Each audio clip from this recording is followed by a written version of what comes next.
Bernard Hickin is hanging up his palette officially early next year, after 40 years of guiding the fortunes of Jacobs Creek, and Ben is taking over. Jacobs Creek has seen stunning success, both locally and internationally, thanks to Pernod and his team.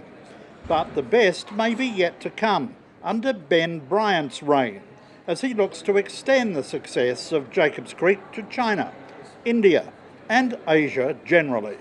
Bernard, you're the chief winemaker outgoing for Pernod Ricard. Tell me what's driven your decision.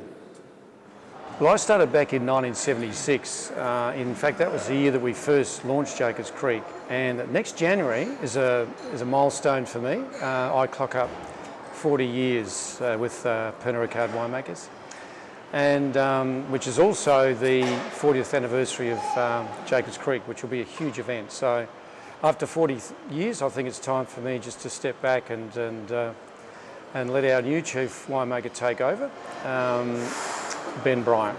20 years ago, we had no vision that Jacobs Creek could become a global brand, but today it is.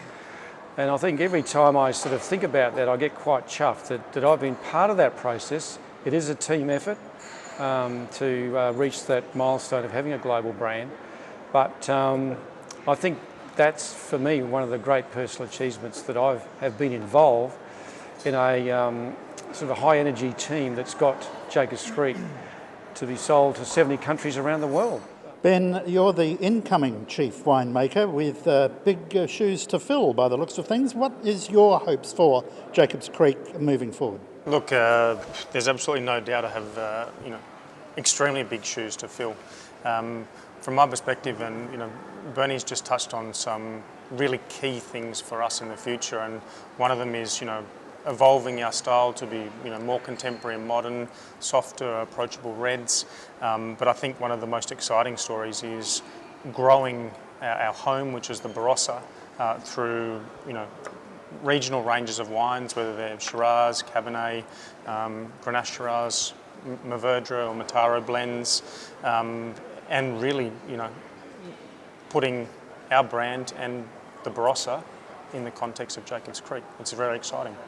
We obviously have a very strong focus on China at the moment, but we're certainly not neglecting the broader context. India, the Indo-China cluster. They're all very, very important markets, and they have a thirst for wine, wine knowledge, and most importantly, wine from Australia. And we certainly see Jacobs Creek at the forefront of that growth, similarly to what we did in the 80s with the UK.